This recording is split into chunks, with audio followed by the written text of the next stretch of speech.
What's going on, everyone? We are back with our Chel Stars podcast. We have 4 of the original 5 with you today. Unfortunately, Mikey is not here to join us, but not to worry. Today is actually a milestone podcast for us. It is episode 20. Episode 20 of Chel Stars.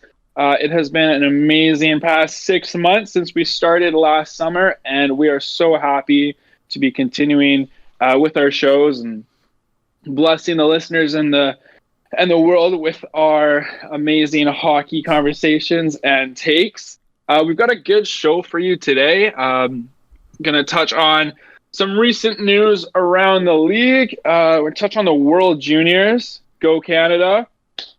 A bit about a New Year's review. A little bit of New Year's review here. Some how the teams have been doing so far. Almost halfway through the season, and where we'll think they'll be at the end. And of course, we got our trivia questions for you. Kyle's got a couple good ones, and I think Max is locked and loaded with his rapid fires again today. And then we'll hand it over to the listeners for the next fan question as we do. But we're looking forward to getting into it here. And I'm going to kick it off with Max and kind of take us through some recent news. Go ahead, Max. Perfect. Thank you, Corey. And welcome everyone to the new year. As you know, we've been off for a little bit here, but we're back and hopefully going to be back on a better schedule going forward. That being said, since our last one on December 22nd, there actually hasn't been a whole lot of crazy news. Just been a lot of trade rumors. As we all know as Canucks fans, and trade deadline coming up somewhat shortly. So that'll be definitely always in the discussion. But obviously, with that being said, St. Louis, I think, is a good starting point here with a lot of key injuries to their players and a lot of, pending UFAs. You got Tarasenko and O'Reilly both out for multiple weeks. Really hurts their trade value and just their overall push for the playoffs. Torrey Krug also out for the landing on the long-term IR. He's not a pending UFA though. But I mean, my question for you guys Fortunate is, for them. Yeah, yeah. My question for you guys though is, does this impact their chance to make the playoffs, and do they sell now at the deadline? Yes. I think it absolutely. I mean, yeah, Tarasenko, O'Reilly, and Krug absolutely hurts their chances of playoffs. I don't see them making the playoffs. That's too big of a loss. I think the biggest loss of the bunch is definitely going to be Tarasenko. I've noticed O'Reilly's like a step slower this year, so he hasn't been that productive for them. Yeah, I mean, you're looking at a scorer. O'Reilly's had a bit of a rough first start to the season. I think he only had 1 goal in the first 20 or so games. But still, 3 key guys for them, and they're still pushing for the playoffs. Bit of a veteran team, so it'll be interesting to see what they do there. Aaron, do you have any take on that? I mean, pretty much the exact same thing Corey said. Yes, it definitely does impact them. I don't know if they're necessarily going to go crazy selling, but it wouldn't really make sense for them to try to keep everybody at this point. Just all the aging guys, the older contracts. It's just such a tough situation to be in. Yeah, I think their plan this year, anyways, was to sell O'Reilly and Tarasenko, because I think the perceived value by other teams is higher than the actual value that they get out of them right now. Do you think, though, these bigger injuries will have too much of an effect on that perceived value? I think if they're back within a month or two and they have a few weeks to play before the deadline, the recency bias will be strong enough for them to still get dealt.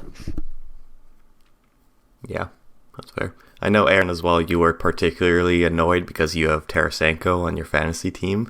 Okay, but here's the thing about Tarasenko. He was sick for the game. It was a Tuesday or Thursday game, so he was ill. No big deal. He's healthy next game. He plays like 4.5 minutes, and then he gets injured. and now he's out for whoever knows how long. So that was a really, really fun time for a couple days there. Was he on your bench or was he actually in your lineup? Oh, he was on my bench for sure. At first, I was really excited that I could finally just stash him on my IR, but then I realized I already had a completely full IR, so there was just a lose-lose situation there. So you dropped him? Not yet, but maybe it's coming. Maybe. Yeah, and with the new year obviously comes another winter classic of the NHL. This one being held at, was it TD Park Garden? Fenway, I think. Fenway? Fenway Okay, now there you go. Did you say TD Park? TD? Yeah. Is that even a real place? It's like TD like a Garden, mix just a of the baseball field. place. Yeah. Shit. All right, well, the not as crazy winter classic for scoring wise. I say, all right, guys, calm down. I need to talk here. I can't have laughing. Yeah, I just want to hear about Madison Square Park. Oh god. Why did I even bother trying to name it? I didn't know it. So Boston winning in fashion, comeback fashion. Pittsburgh losing Tristan Jarry in the first period. Could be pretty impactful for them, depending on how long he's out. Still no word there. And obviously we got news of the next one next year on January, or New Year's Day essentially, between the two newest expansion franchises of Seattle and Vegas. Hey Max, I heard it was being hosted at Climate Change Park. Yeah. You sure it's not like... yeah, no, I have no good... Okay. Digging yourself a hole. Yeah, no, moving on. My question is, though, about that one, would you guys preferred, obviously we probably would have as Canucks fans, but if Canucks maybe pushed for that a little bit more between Seattle or Vegas? I just feel like it's hard to have... Sorry, Kyle. I think it's hard to have one team with a lot of history and then one team with absolutely nothing. So if you're going to include Seattle, I think it's kind of the only way to make it happen at this point, at least. But a few years down the line, for sure, that'd be pretty cool. Like, I don't know. Sense why they did Vegas against Seattle, because they're both obviously expansion teams. But I think that if they're going to start building that rivalry, they should have gone with the Canucks. Like, that would just make that so much more intense if they were to start like adding fuel to that fire. I doubt the first few years will be intense, but start building it up, right? It would have been a really good mix of fans too, right? With it being so close to Vancouver. Oh yeah, exactly. Yeah, Vancouver and Seattle have a history themselves, being in whatever I think the Pacific West Hockey League or whatever it was. They played against. Like the teams share that history, so I think you could have played on that for sure. That would have been cool. But I don't know. There was a jersey concept that one of you guys sent through today. Yeah, I saw that today. If the Millionaires and the Seattle Metropolitans. Yeah. Huh. If anybody's interested, it's at dm.graphic.design.co on Instagram. Yeah. All right. They're not. We're not sponsored. Yeah, God. Like the guy put in a lot of hard work. Come on, give him some credit. Yeah. We can share it on our account if you're interested. I was gonna say something too. Oh, well, I mean, I'm waiting for when the Winter Classic can be held in Canada. Mm-hmm. I don't like we get our Heritage Classics, but like. I want it to be on the main stage. It's like we should have one, but instead of going always to Boston and Pittsburgh and Chicago, gets it like every other year. And obviously the NHL wants to push Vegas and Seattle, but I'd like to see one. And like, remember when there was one in Michigan and it was like half Toronto fans? That one was sweet. They had one in there's a few. You could definitely do one in Ontario. Or people always talk about the Lake Louise. That would be sweet too. Yeah. Yeah. That'd be really sick. Yeah, something in Ontario between, I mean, obviously, like Toronto, Montreal would like draw a huge crowd, but they also get a lot of that stuff. So it would have been nice to see Vancouver in it. Didn't Vancouver have an outdoor game? Were they hosting one, or was that like, it was against Calgary, right? No, Ottawa. Ottawa. That was a few years back now. So It was in. Actually, I'll tell you exactly. I think it was 2014 or 2013. It was either 13 or 14 at BC Place against Ottawa. They played bad. I'm pretty sure they lost like 4-1. But it was a special game because it's the game that got Luongo traded. Yes, I do remember that one. Tortorella played Eddie Lack, and Luongo wanted to play that game. And then like 2 days later, he was traded. So, and we your mom's favorite player. Yeah, my mom does love Eddie Lack, but shout out John Tortorella for finally getting that deal done. the one good thing he brought us. So that's not true. He also brought us the amazing game against Calgary where he tried to fight the entire Calgary match. So the two things. But why they had a game, an outdoor game in March in Vancouver, I do not know. It's like spring. January. That's like 15 degrees out. Yeah, right. But it'd be water point.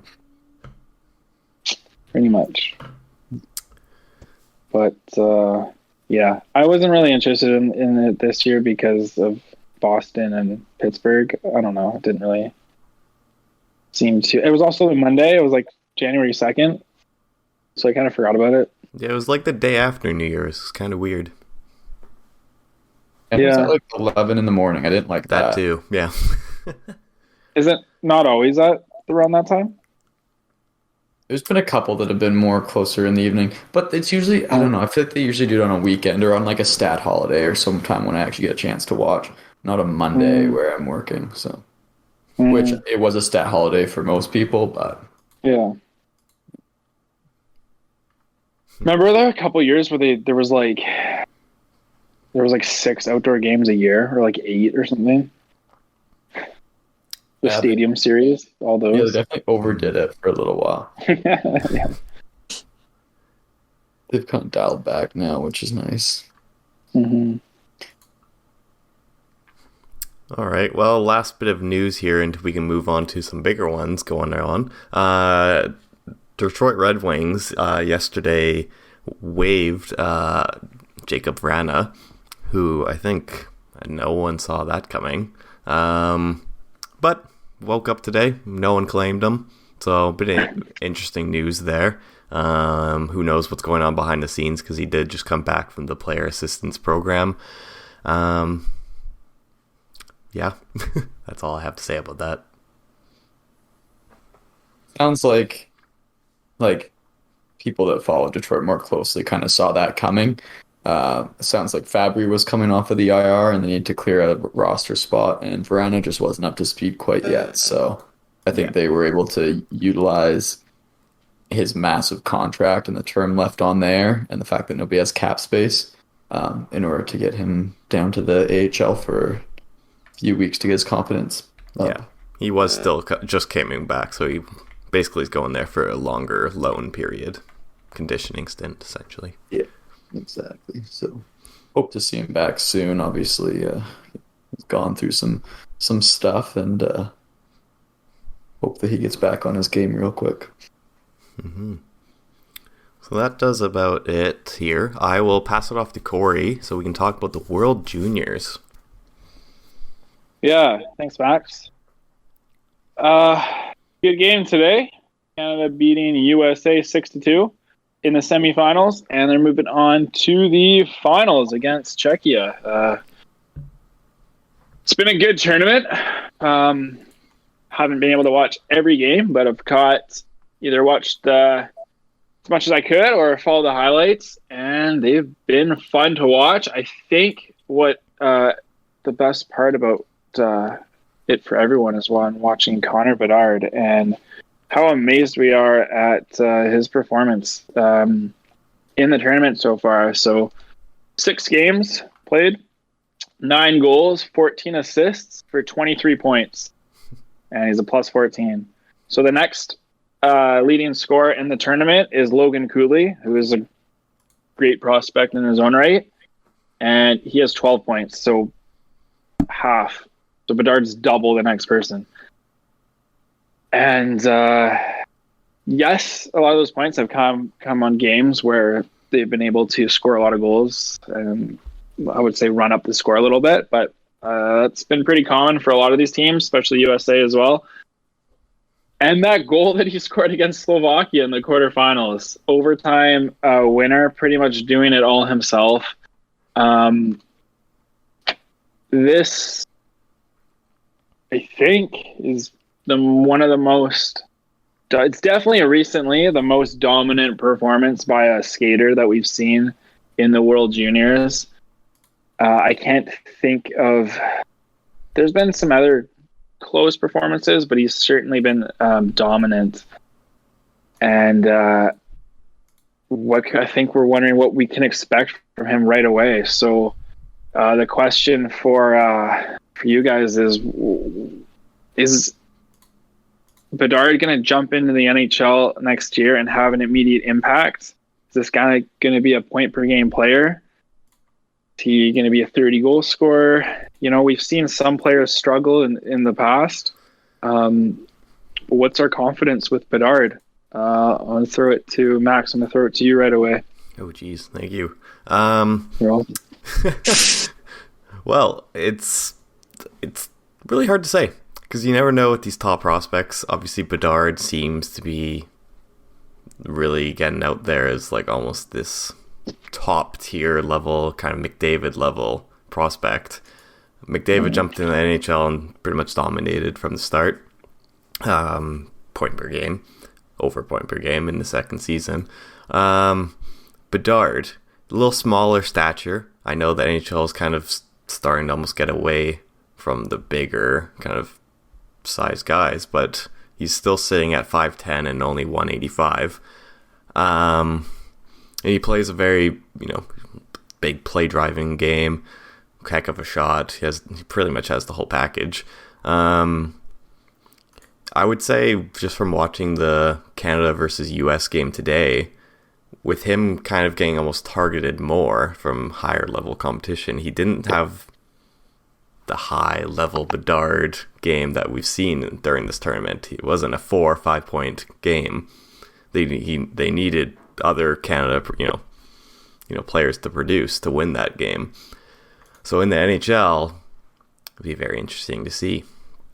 I can see him definitely having maybe 25 to 30 goals in the rookie season, similar assists. I just don't see him being, if he's healthy, playing 82 games, I don't see him being 82 points. It would be pretty close, maybe. Mm-hmm.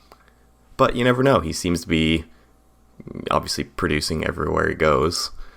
So, yeah. I'll pass it off to Kyle here. It's kind of funny that even though Connor Bedard still got 2 points against USA, it was still a subpar game. Yeah, exactly. I think the biggest thing that's going to hinder Bedard next year would be like the quality of players he's playing with. Like if he's in Arizona, he's going to be carrying the load. I don't think that he'd have a point per game season, but if he ends up with another team that's maybe got a bit better wingers, I could see him scoring 25, 30 goals and adding another 50 or 60 assists. Like, he's just that good. It all depends on how he's able to adjust to the speed and the size of the pro game, which I think he'll do just fine. Yeah.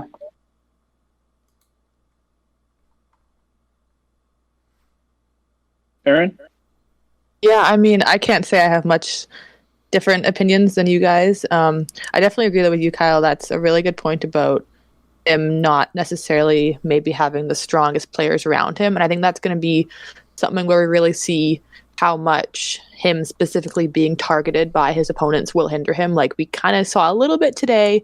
I mean, obviously he still had a lot of good plays, but it definitely does impact him for sure. So if he is on a team where he very clearly is the guy to carry the team, and he's being targeted by the other teams a lot more, I can't see him being quite as dominant as maybe everybody expects him to be.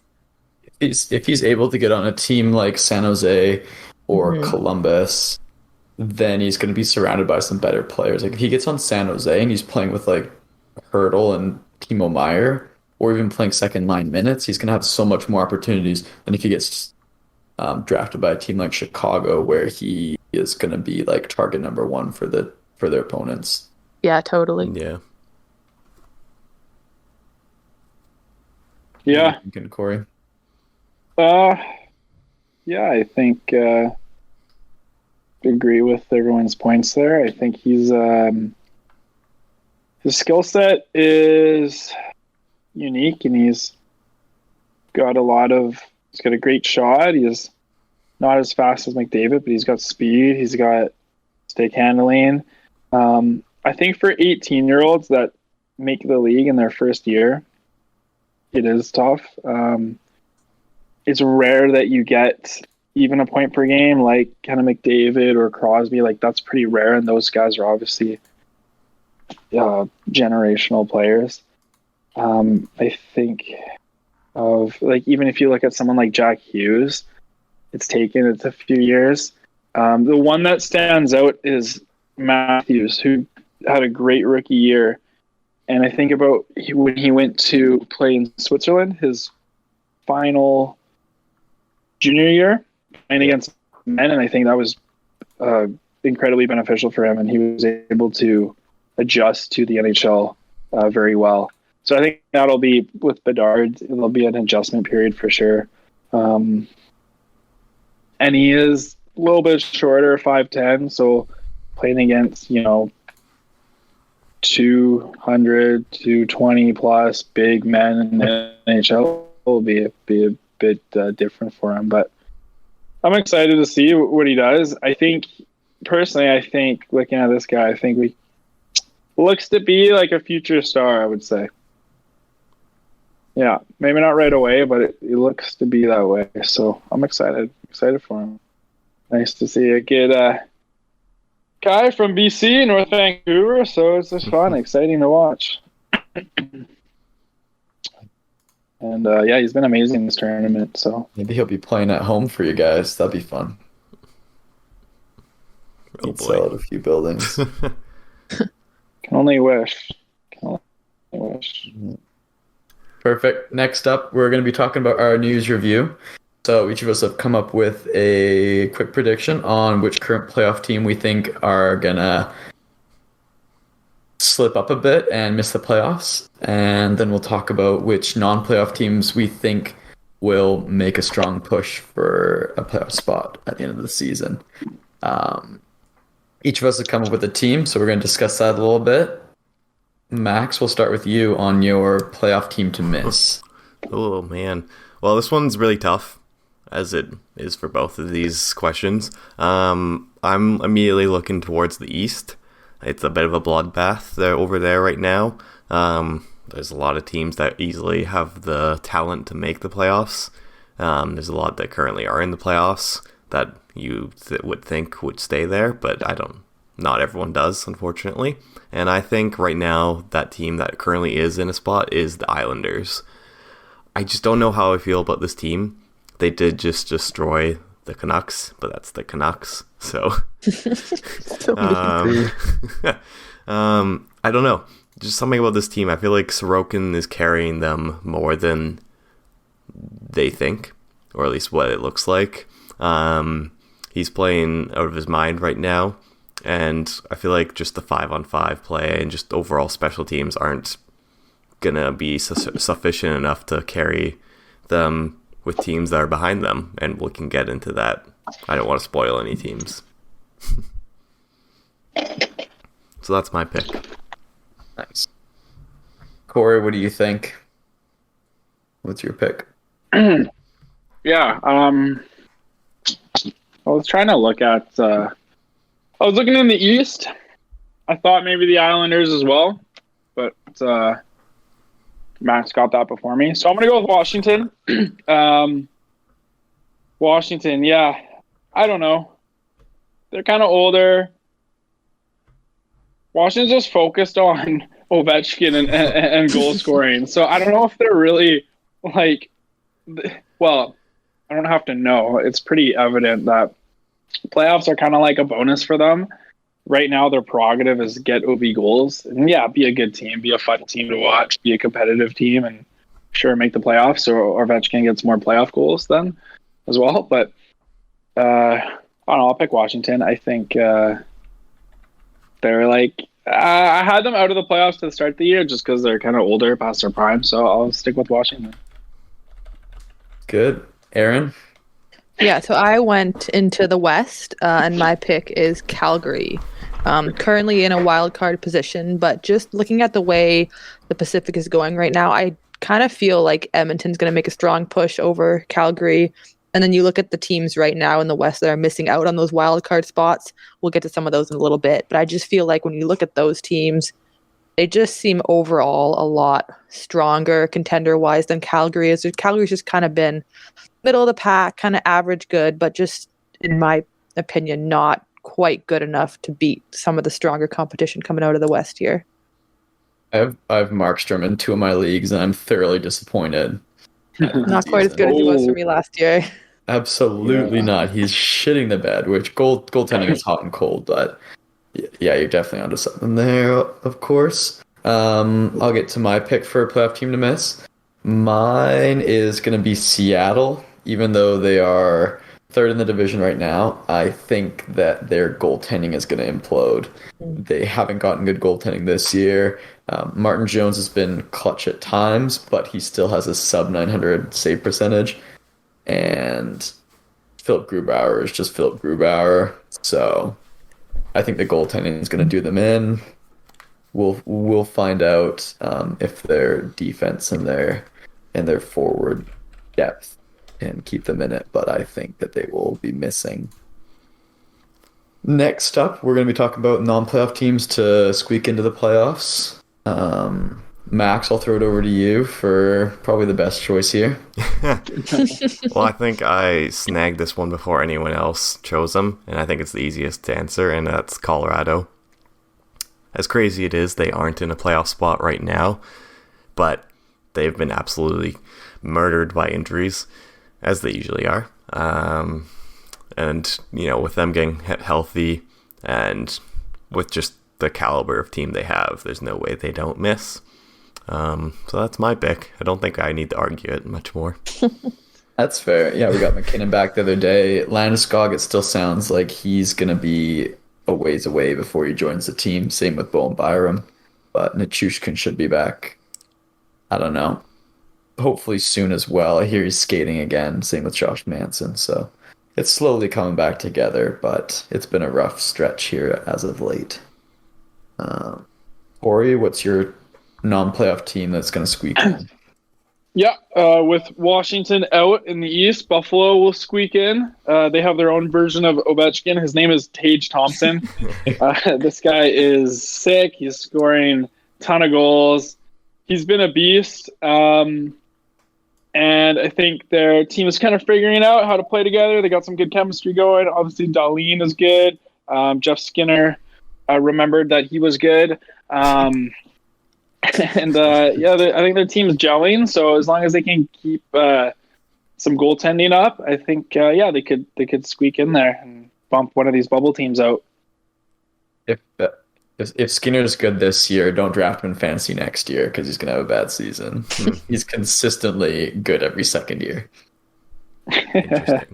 No, you should say the opposite. You should say, "Oh, he's so good, he's gonna be even better next year."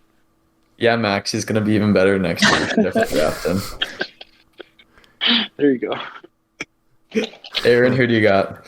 Yeah, so going off a similar theme of how tight it is in the East right now, my team to make the playoffs that's not in a spot is Pittsburgh right now.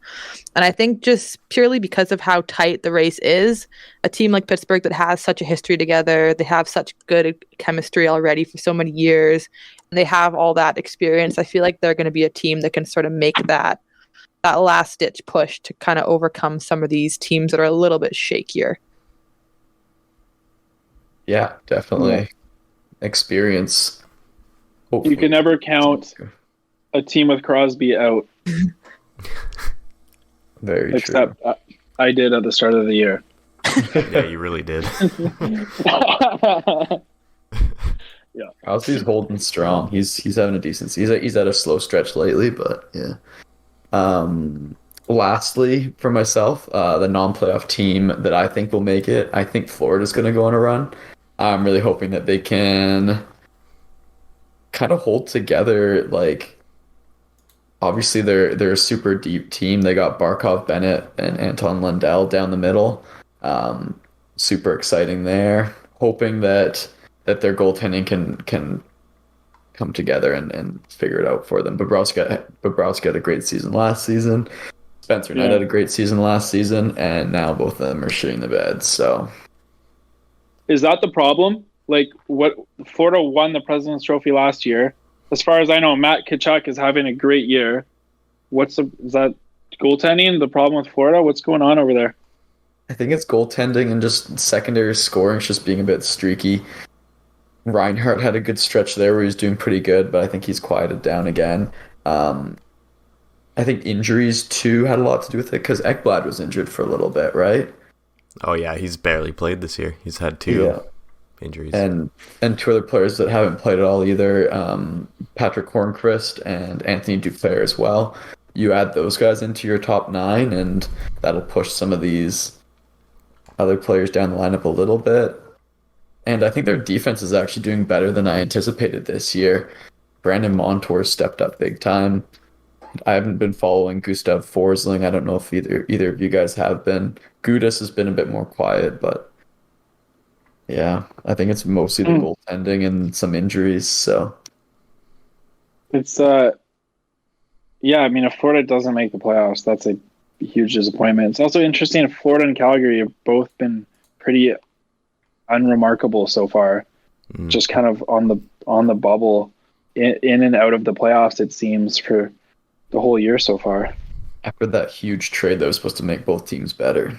Yeah, exactly. They were kind of the front runners at the start of the year, so makes you wonder where they'd be if they didn't make those moves. Obviously, Calgary would have lost Gaudreau regardless, but interesting. Another thing to note as well is Florida doesn't have a first-round pick in the next 3 years.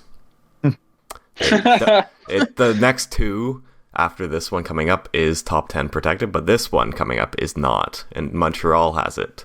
So if they do miss, that is a lottery pick, and what do you know? What if they did trade away Chiarot for Bedard?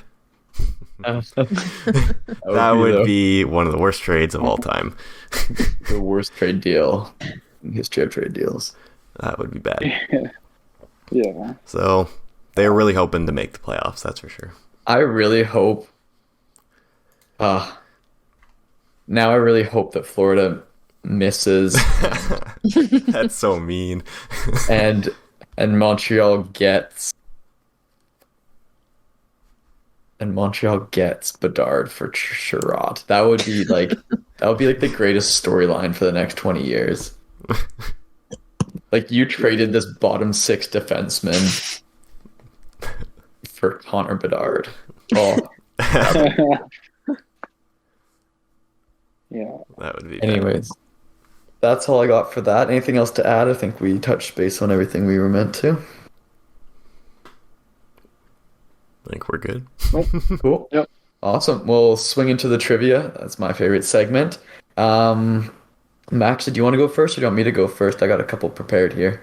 If you want to go, I feel like mine might be too hard looking at it. So no, I want to hear it. I want to excel. I'll still say it, but it might be just me Awesome. listing off the answers. Sounds good. So I got 2 trivias planned here. Obviously, one with a modern player, and then one with a player from the past. And then Max has got yours is more like question answer style. Yeah. So it's been a few episodes since I last did it. It's kind of a rapid fire questions, as I'll say. And the topic for this time is the World Juniors. Ooh. Hang on. Can we just, before we start, can we just say the 2022 trivia winner standings? That I'm leading with 7 wins. and Yes. everyone else is behind me, tied at 2 wins. Do Wow. we Want to make a do you note want of to that? reset that for the new year, or do you want Do to? you want us to buy you a trophy? I mean, You want a pizza yes. party? No, let's keep it rolling, but let's just make a note that I had the most wins in 2022. Absolutely. So episode 20, monumental episode 20. We are gonna touch base for Corey's sake. Our trivia players standings so far since we started this. At the top is Corey with 7 wins. Wow. And I didn't even realize. And at the bottom is the rest of us with 2 wins. So good job, Corey. Thank you. Yeah, mostly just luck, but nice to know that all this useless hockey knowledge in my head is going towards something. Absolutely. We'll get you a trophy or a jersey next Christmas if you continue to lead. That'd be nice. Hang that on your wall. Thank you. I think the Good. highlight, even it has to be the one player we haven't gotten, and that's Joe Corvo. Oh my god. Anyways, moving on. Play specialist. It's said. He had a good shot. He was second as a power play guy. Anyways, shall we get into this? Fire away. We shall. Perfect. So, general question here. Hint number 1. This player played his 1300th career game early this season.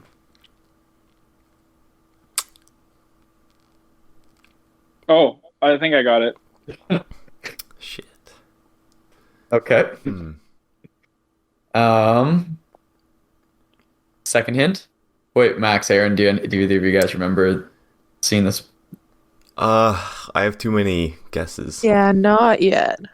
Okay. Yeah, I have a couple that I'm I thinking feel of. like could be a few. Okay, sounds good. Hint number 2. Similar to our Trivia Tuesday, he is one of 4 brothers drafted in the NHL. Got it. Okay, yeah. And it was the first. It was the first one that I thought. So.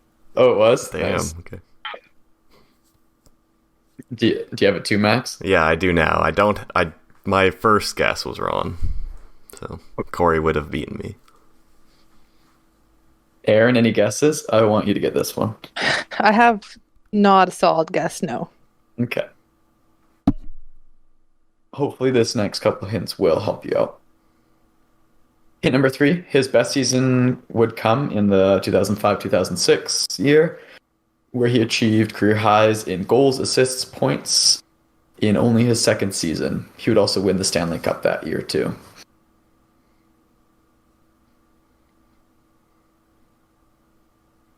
And hint number 4 is his best years came in Carolina, as he was their star and captain for almost a decade, or around a decade, sorry. He's now slumming it in Florida in their efforts to tank for Bedard. Jesus. Which is impossible, because they don't have a first-round pick. Right.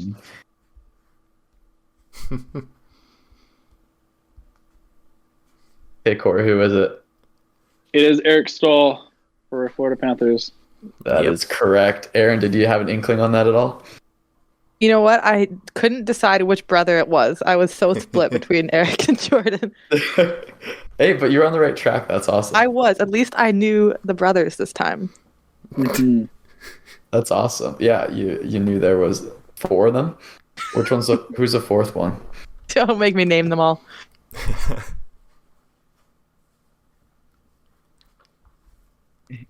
That's a no that I don't know. Yeah, what? Eric Stahl, that's Corey's. Congratulations, win number 8. Thank you. And his best year, 100 points. Did you know that? And he was on the cover of NHL 08.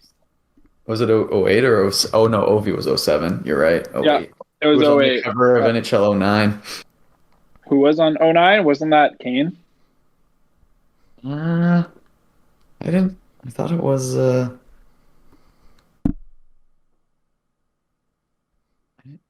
Or was 10? Oh, 09 was Fanuffs. Oh. I didn't play 09. I played 08. I remember. That's what, because Eric Stahl. Eric Stahl. Yeah. Nice. Saw his face every day, all year. Every day, all year. 100 points. Okay, ready for the more challenging one? Yeah. Perfect. So this is the Pat question, dedicated to Max's dad, of course. Okay. Clue number 1. This player was very controversial in his day with his cocky celebrations and off-ice antics that drove his teams insane. I mean, I got a couple guesses. Yeah, it's like a couple two-parter. guesses? Okay. I got. There's one.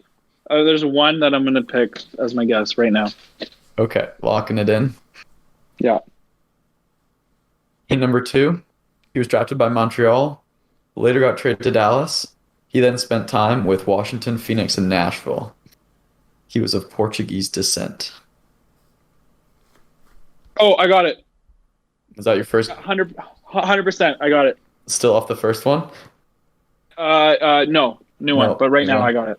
Max, Aaron, any inklings? Definitely not for me. No. I think the fourth hint will help you, but we'll do the third hint first, of course. Always a decent second line center. His career high points was 83 points in 76 games with the Stars in 07-08. Statistically, though, his best season was 49 points in the lockout shortened 2012-2013 season with the Capitals. That was 49 points in 48 games, if you're curious. He would sign with the Coyotes that offseason, but was bought out only after 1 year due to behavioral issues. Yikes. And the hint that'll probably help most people is he's best known for his TSN top 10 for his cheeky between the legs Forsberg. Oh, shit. I got it. That was great.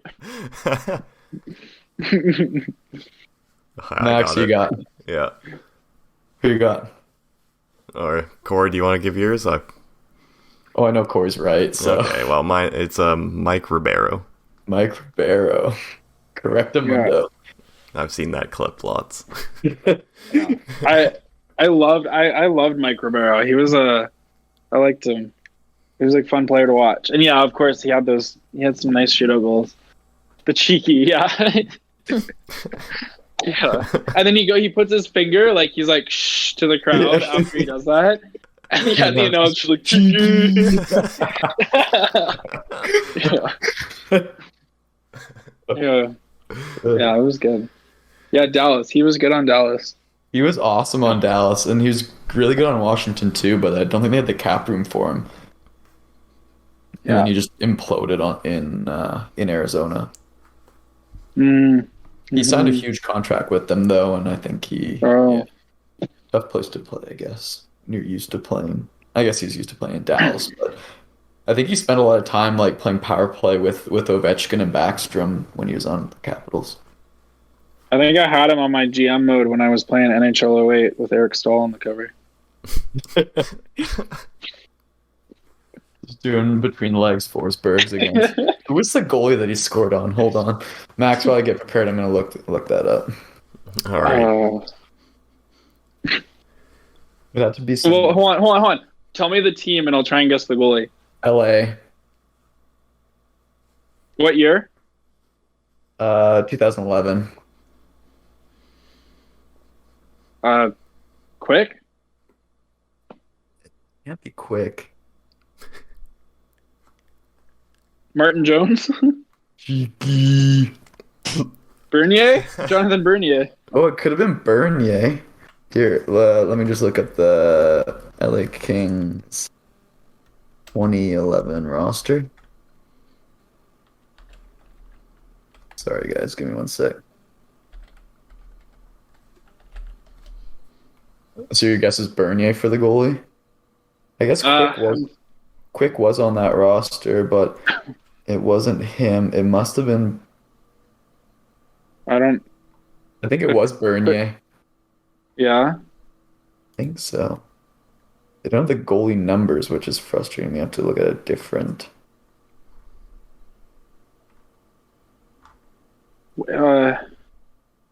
Bernier, right? Yeah, I think it's Bernier because it wasn't quick, and there's only 2 LA goalies that played that year for them.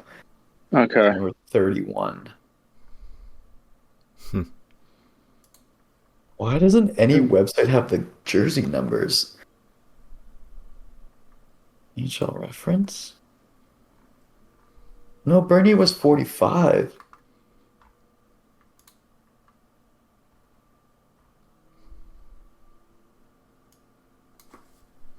I don't know. I'll get back to you guys on that. Okay. Yeah, it's very important that you do. I completely agree. Anyways, Alright. Max, take it away. I can take over here. So we're going to do some rapid fire questions. I hope they're not too hard, but I think they're going to at least start with easy ones and go into hard ones. So like before, just shout out your answer. Okay. And hopefully you guys can get it. So Kyle, everyone's ready? Oh, yeah. All right. Yep. So, when was the last time Canada did not finish on the podium? World Juniors 2019. Yeah. No. That was. Let's go. Let's go. Jeez. Yeah. I mean, obviously not for them. They didn't do well that year. But... All right. Nice one. All right. Who has the all-time points record in a single tournament? Forsberg. Yeah. Jeez. Well, that was quick. Not that I wrote it down. Well, I do have it written down. Do you know 31 how points. much it was? Oh my god. Okay. It's been all over TSN. Like, I figured. That's why I figured. Probably the only one I actually knew that you're going to ask here. oh, sorry, Aaron. I should have left that for you. Oh, no, you're good, Cal. You're too fast for me. That was really quick. Who has the most goals all time at the World Juniors? A little trickier. Lindros? No. Shen? No. Most goals all time. Tavares? Eberle? Nope. Keep going.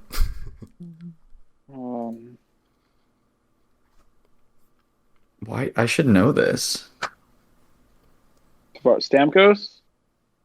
He's I don't know if it's Russian. Canadian. He's Russian. Mm-hmm. Ovechkin? Tarasenko? Nope. Yakupov? Kuznetsov? Nope. Nope. A little older than that. Oh, Fedorov. Nope. McGillney? Oh, very close though. Actually, he's second. Bure. Well, Bure is right. Bure is right. Wow. Yeah, he has Oh, 27. Yeah. Jeez. I'm not taking that one. That's just a group effort. You guys, Just yeah, eliminate we're all every over. other Just player. narrow it down. Yeah, just guess and check. Yeah, other ones in the top 10 include Marcus Naslund, Alex Ovechkin, Connor Bedard. And, yeah. Okay. And Huh, McGillney did was not know that. another one. He has 27 goals in 21 games. Bure does. Pretty good. All right. So we all know who the all-time points leader for Canada is. We know it's Bedard. I wasn't going to ask that. But how about Team USA? Well, I think I just saw this. Maybe I'm Roenick? Nope. wrong. Doug Waite? Nope. Kane. No. Patrick Kane. Nope.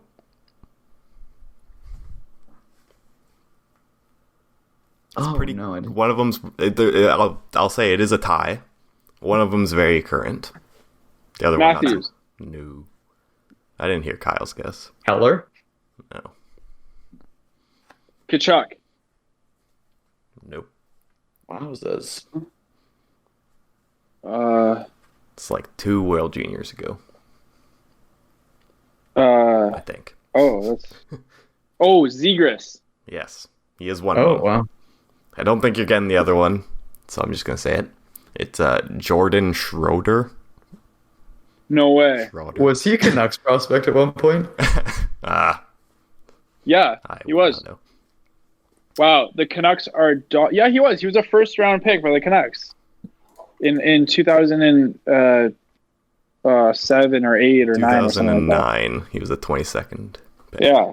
I mean, bust, but the Canucks are dominating these. We got Bure, we got McGillney, Naslin, Schrader.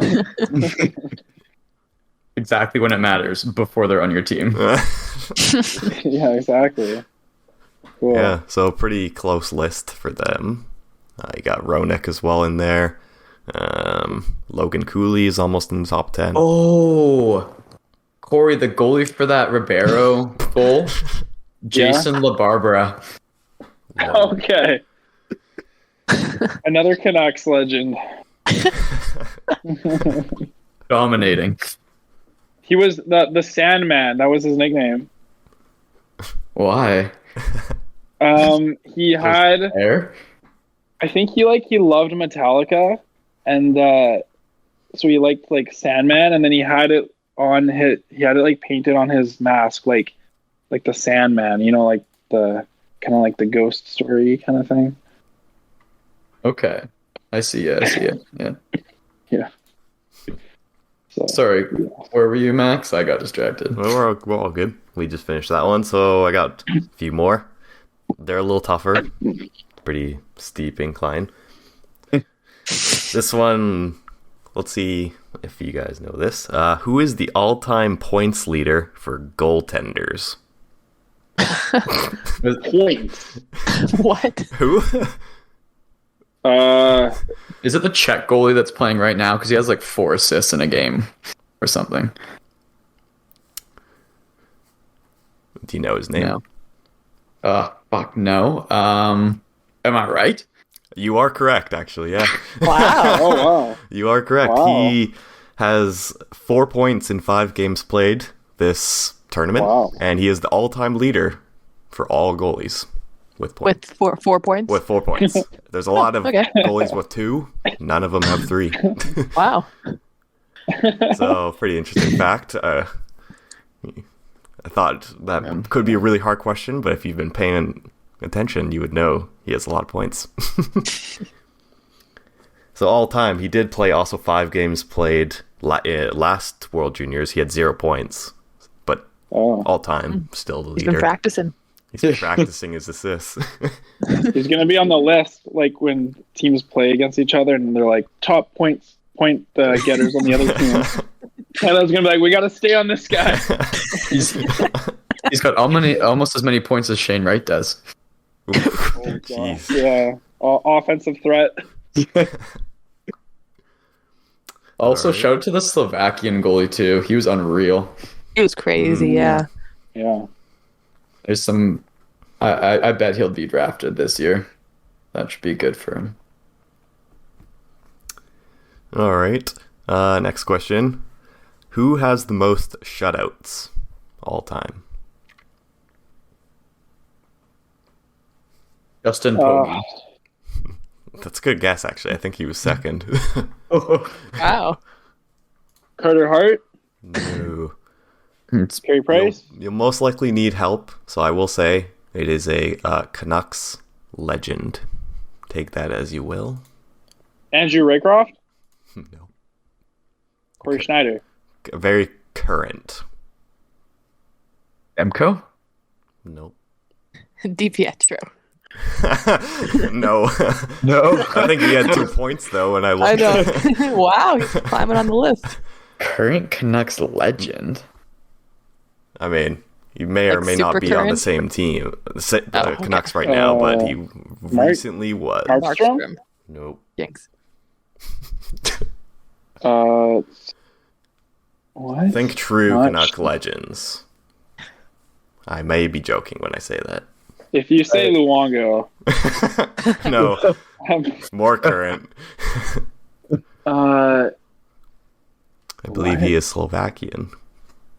Halak. It is Halak. Halak. Oh. No way. He has 4, Oh, and that is shut up. the all-time leader.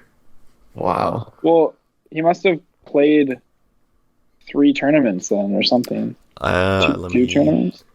I think he played 2 here. Let me just double check. Maybe 2 tournaments. He must have started 2 tournaments or something like that.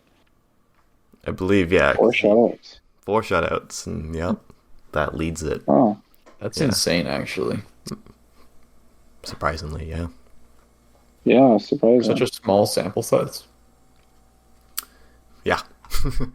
All right, so these last two, I don't think anyone's getting, but they're fun stats, so I thought I'd bring them up anyways. So the question is, who has the most Pele minutes all time at the World Juniors? Steve Downey. No. That's You a got really it. good guess. That would- Yeah, I remember when he like annihilated someone. Wait, that was right. They were doing like the pre-game interviews, and then Downey's was like, everyone says I'm a risk to have on the team, but I'm gonna prove them wrong. And then like that game, it was just like shoulder to the head, and he got like ejected. That guy was a menace even in the NHL. Yeah. Is it? I don't know. You might have to give us the country. It's Russian. He's Russian. It's Russian. Back in, yeah. I'll just let you know. It's, I'm going to probably pronounce it wrong. Alexander Svitov? Okay. I vaguely recognize the name. I don't even know who that is. He was a third overall pick for Tampa in 2001. Oh, yeah. Oh, okay. I see. That's why I recognize the name. Yeah, I figured. Yeah. In 11 games played at the World Juniors, he has 101 Pele minutes. Wow. A lot. That's You'd be put away for murder for that nowadays. Yeah. also cracking the top 10, Jack Johnson. Pretty funny. Interesting. Oh, yeah. Marco Sturm. Pretty interesting names. No one else really that current. And Steve Downey was on there. Steve Downey. I don't see him here. I have it pulled up right now. I don't see him. Are there any Canadians on that list? The first Canadian is all the way down at 42. 42nd place with 43 penalty minutes is Dion Phaneuf. Shocker. Oh, a double Dion. You know that call by Pierre Maguire? No, I've never heard it. Oh, when he like hits two guys. I'm kidding. I know that call. Oh, yeah. I don't know. The double Dion. Yeah. I love that shit. And was that a Pierre Maguire call, right? Yeah, Gordon Miller and Pierre Maguire. Our boy Pierre. Fuck. Yeah. And so last question. Who has the all-time points record in a single tournament for a defenseman? Lidstrom. No, I don't even see him even on this list. Yeah, he's not that good anyways. Is it Carlson? Eric Carlson? Nope. So just to help you out, it's a pretty hard question, so the answer is pretty hard. Yeah. So Well, it's probably it's not helpful it's at all. probably not Eric Carlson. Pretty know it. Okay. Is it a player that... He is Swedish. Joe Corvo. Oh, no. He is Swedish. Okay. Swedish. Is it Swedish berries? All right. Colleen?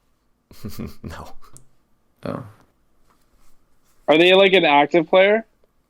No. Okay. Well... He was drafted in the 1983 draft. Oh, All right, I'm out. dude. Come on. Borja Salming? No. No. That's the only player I would know. Yeah, so the answer is Peter Anderson. Who... Oh, Peter Anderson. Yeah. Right. Of course. Yeah. Who had 14 points in 7 games, and that's the all-time. So not that much, actually. Still 2 points a game, but still. Petrangelo came close with 12 points. Zellweger, currently, this tournament has 11 points. Pretty good. So he's close. He can have a monstrous final and beat him. Who knows? So that's all the questions. So sorry they were so hard. Those were awesome. No, I liked. Yeah, World Juniors was good. I figured Very they were topical. pretty crazy. Some of them pretty crazy stats that I had to bring up. It just makes you realize that there's like so many players that like maybe peaked at 20, or like maybe they get injured or just have a bad coach or are on a bad team and they just stunts their development. Craziness. Yeah. So that's about it here. For you guys all listening, you can head over to our Instagram. Our next fan question for you guys will be the exact one that we just answered earlier, and that is which current playoff team won't make it and which non-playoff team will make it. So let us know, and we'll make sure to possibly bring it up if you have any cool points to add on that. Also, we should go over our Trivia Tuesdays from the last couple weeks. Oh, yes. Nearly forgot. Did you make both of those up, Max? I did not. Aaron. Come on, Kyle. Give me some credit. Wait, so Aaron made the first one. Oh, I was going to say, because Aaron guessed for the second one, so I wasn't going to say, Aaron, you can't guess and be that wrong when you make it up. You think I would have like guessed the lowest amount if I'd made it?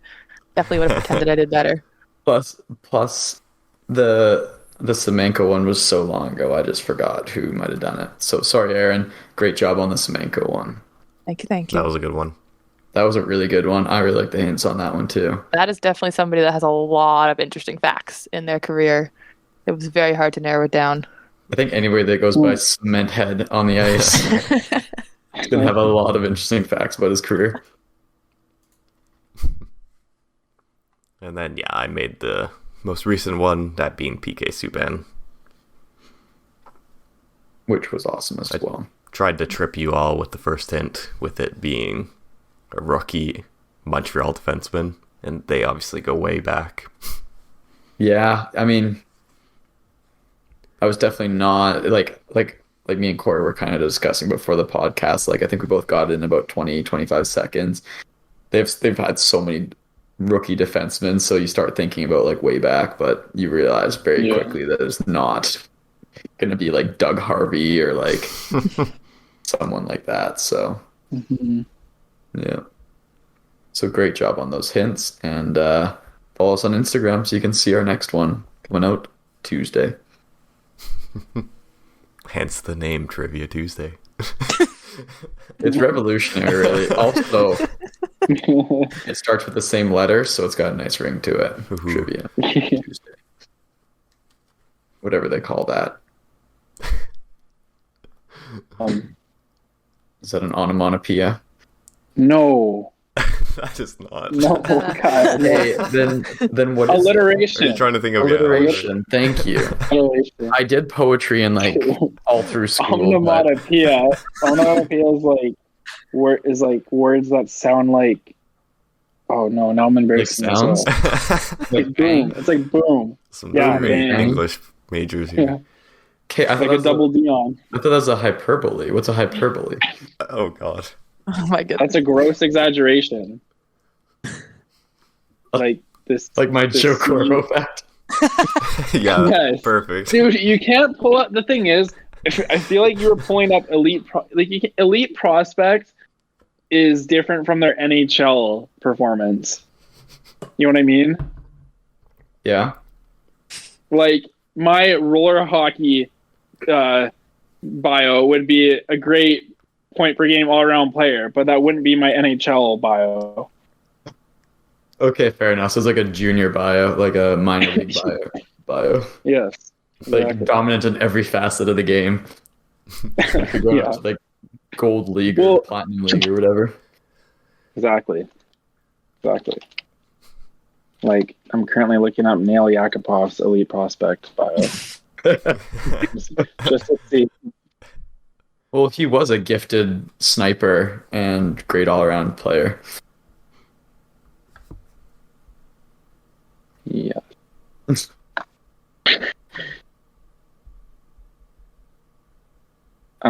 Just don't wait on me. Just continue.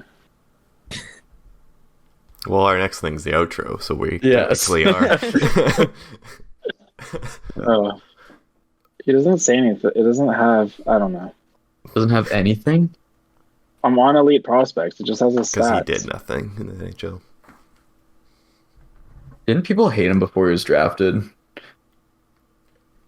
I actually liked him. Did you like him? Dude, he was like an exciting player. He was kind of I guess he was kind of arrogant, but he was kind of like, his interviews were kind of fun. Yeah, I did like him. I love when he scored on his rookie year. Remember he scores on overtime against LA and like Sellies across the ice. Don Cherry hated that. I loved it. Well, I just love like hearing Don Cherry hate it. Or there's that World Junior interview where they scored on like they beat Canada, and he's like, "There's 20 million thousand fans in building. We scored, we win." Yeah, you can't even. You gotta look it up. Oh no, I think I know what you're talking about. It was like it's like broken English, but he's like, we beat Canada. We beat them. Like, it's hilarious. Yeah. But yeah. That's a homer for tonight. Should I play this out loud for the listeners to hear? It would probably sound like shit. I'm not gonna do it. Yeah, I don't think that's a good idea. Oh, no. What happened? Now my headphones are busted. Okay. Man, things are falling apart over here. Gold medal game tomorrow, 3:30, Canada and Czechia. And also, we got not the first. We got Canucks versus Avs in the evening. That'll be interesting. Yeah. That'll actually be good. We can watch the World Juniors game, and we can watch the Vancouver, Colorado game. That'll actually be a really good night. So before we run into the outro here, let's get everyone to give a score prediction for the Canucks-Avs game. We'll start with Kyle, of course. My prediction for the Canucks-Avs game is a 5-4 victory for the Avalanche in overtime. And my score prediction for the gold medal game is going to be 4-2 for Canada. All right. Max? I'm going, because Canucks versus Avs is always high scoring. It's always quite crazy. I think PD loves scoring 5 points against them. Yeah. I think it's going to be... Same with your fourth liners, too. Yeah. Derek Pouliot. I think it's going to be... I'm going to go crazy. I'm going to say 6-5 Canucks. Also overtime. Jeez, all right. And then in the Canada one, since we're doing that, 4-3 Canada in regulation. All right, Corey? Yeah, I was going to say the same as Max said. It's always like crazy scoring in Colorado. So I was going to say 6-5. I'll say 5-4. I like overtime. And then I'll say the same thing. 5-4 Canada over Czech. I think Canada, there's always high scoring in the juniors. It seems like they'll get the lead and then Czech will come back and then Canada will win by a goal. So that's my prediction. The only Sorry, thing I'll Corey, in ask... that 5-4 overtime, you have which team winning, Canucks or Avs? Canucks. I never pick against the Canucks. You should have known. Yeah.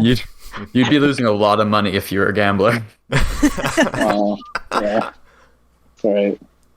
The only thing I ask is that the World Juniors doesn't end in a shootout. Because it can't. Do they not do that anymore? No, they don't do that in the finals. It's just continuous overtime. Oh, thank Christ! I hate when it goes to shootout in like So semifinals. you are correct. That pisses me off. Okay, thanks. You don't want to see Bedard shoot 5 times and score 5 times? Pull the TJ Oshie. TJ Oshie or the Taves. Remember Taves did that? Oh, legendary. I mean, Yeah. the Oshie one was legendary, but I have fonder memory of Taves doing that. Yeah, that should have been a trivia one. Most shootout goals in the World Juniors. In one Next shootout. time.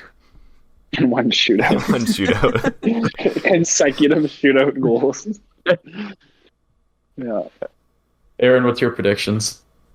Yeah, I'm going to go with the same score in both games. I'll go 5-3. Canucks are going to win. Canada's going to win. Nice.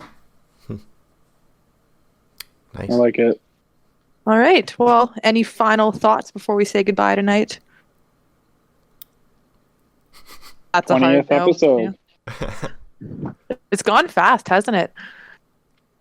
Yeah. It has. All right. Well, as always, make sure you guys check out our Instagram and Facebook, both at Chel Stars. We will be back next week for sure this time with a brand new episode. Thank you all for listening, and we will see you next week.